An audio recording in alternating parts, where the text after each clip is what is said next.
E eu tenho uma palavra para você nesta manhã, que está aqui em Êxodo, no livro do Êxodo, o segundo livro da Bíblia, no capítulo 13.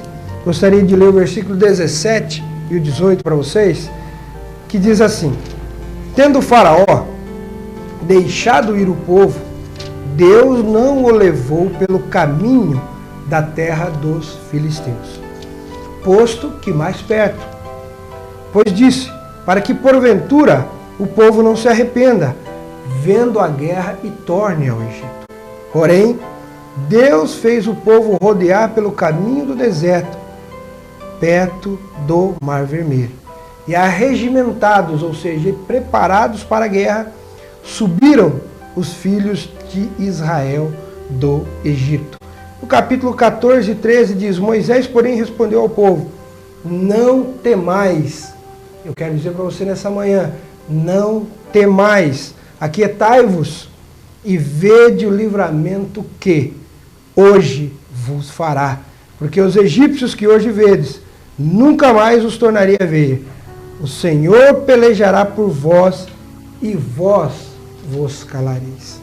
Amados, essa palavra é tremenda porque Deus tirou o povo seu de um cativeiro, de uma escravidão que já durava 430 anos.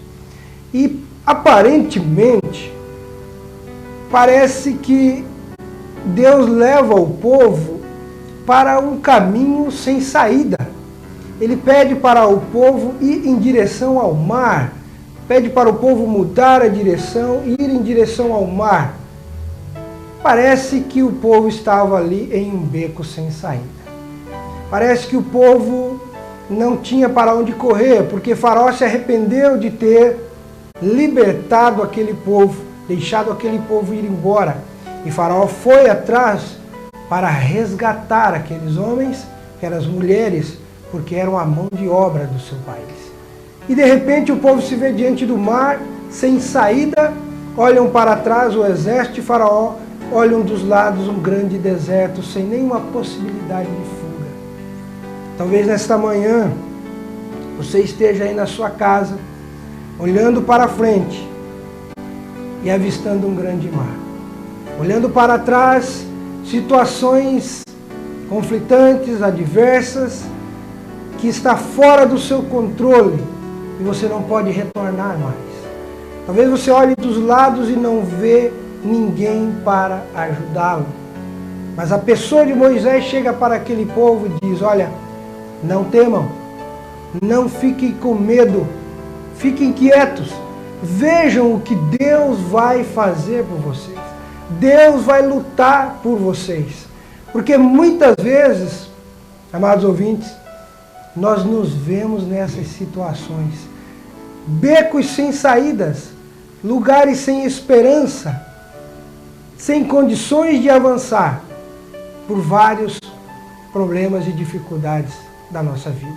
Mas esse beco sem saída também é um lugar que às vezes o nosso próprio Deus nos leva para nos provar, primeiramente, para ver se nós estamos realmente preparados para adorá-lo e para amá-lo em qualquer situação. Mas também Deus nos leva a esses lugares para confundir o inimigo. No versículo 1 do capítulo 14 diz, eu vou confundir a cabeça de Faraó, eles vão pensar que vocês estão perdidos, mas vocês vão ver o que eu vou fazer. E muitas vezes nós estamos num beco sem saída, e para o inimigo, aquilo ali é a nossa destruição. Para as pessoas que têm inveja de você, para as pessoas que falam mal de você, para as pessoas que não querem o seu bem, parece que aquela situação é bom e ele ri de você quando você está nessa dificuldade. Então as situações confundem o inimigo, mas essas situações também acontecem pela permissão de Deus, para que o nome dele seja glorificado. E o beco sem saída é o lugar que Deus nos prova. Será que nós somos realmente obedientes a Deus? Será que nós amamos a Deus apenas quando está tudo bem?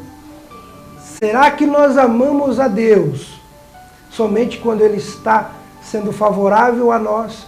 ou nas horas de adversidade, ou nas horas de dificuldades, nós temos capacidade de adorar, de agradecer, de louvar o nosso Deus pelo que Ele é e não pelo que Ele pode apenas fazer por nós. Então esse lugar, esse beco sem saída, é um lugar para você ser provado. Mas o beco sem saída também é um lugar que muitas vezes nós falhamos. Muitas vezes nós desanimamos. Muitas vezes nós reclamamos, ao invés de apenas clamarmos, buscarmos a Deus fervorosamente, nós reclamamos, nós murmuramos, assim como o povo reclamou para Faraó, para Moisés. Moisés não tinha sepulcros no Egito para que nós fôssemos enterrados. Precisava você trazer a gente aqui no deserto. Nós queremos voltar, Moisés. Muitas pessoas querem recuar. No beco sem saída, não vemos uma solução a não ser recuar. E aí nós falhamos, nós erramos, nós desagradamos a Deus. Mas só que o poder de Deus é tremendo. A sua graça é maravilhosa. E Ele, nesse momento em que você pensar em desistir, talvez você esteja hoje até pensando em desistir. Talvez você esteja pensando em desistir da sua própria vida. Talvez você esteja pensando em desistir do seu trabalho, porque está acontecendo alguma coisa, alguma perseguição, algo que está te desagradando. Talvez você está tentando desistir do seu filho, que já deu tanto trabalho para você. Talvez você esteja querendo desistir do seu casamento. Talvez você esteja querendo desistir até da igreja que você serve, porque não está vendo o milagre que você precisa naquele momento.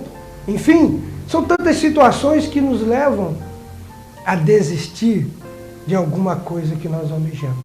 Mas no beco sem saída, amados, é o lugar aonde Deus nos ajuda. No beco sem saída ele entra e Moisés diz: não temas, aquietai-vos, vede o livramento que o Senhor vai fazer. Vede o livramento que o Senhor vai operar hoje, não é amanhã, não é depois de amanhã. Nós precisamos de solução para as nossas dificuldades hoje, agora. Talvez você está em casa hoje para almoçar, mas à tarde você precisa resolver algo muito importante. Então é hoje. A solução para a tua vida vai chegar hoje. E é por isso que nós estamos aqui trazendo essa palavra para você, para que você não desanime diante do Mar Vermelho. Porque o Mar Vermelho, ele vai se abrir. O Mar Vermelho é o turbilhão de problemas que você talvez está enfrentando, mas você só tem que se aquietar e confiar e esperar para ver o livramento que Ele vai fazer. E diz aqui no versículo 14, o Senhor pelejará por vós, e você vai ficar apenas calado, vendo Deus pelejando, vendo Deus agindo na sua causa. E é uma coisa que você vai ficar até admirado. Nossa, eu não sabia, eu não entendia como Deus iria fazer. Mas Deus vai fazer. E no versículo 21 diz: então Moisés estendeu a mão sobre o mar, e o Senhor, por um forte vento oriental, que soprou toda aquela noite, fez retirar-se o mar, que se tornou em terra seca, e as águas foram divididas. E os filhos de Israel entraram pelo meio do mar em seco, e as águas lhe foram qual muro à sua direita e à sua esquerda. Você vai passar, você vai atravessar o mar. Tem um hino da Cassiane que diz que depois que você atravessar o mar, você vai poder cantar de alegria e vai poder olhar para trás. Porque o mar ficou aberto enquanto o povo passava. Deu tempo para o exército de Faraó entrar ainda no mar. Mas quando você pisar em terra firme do outro lado, o mar vai se fechar sobre os seus inimigos. O mar vai se fechar sobre todas as dificuldades da sua vida. E você vai poder cantar de alegria lá do outro lado. você vai poder glorificar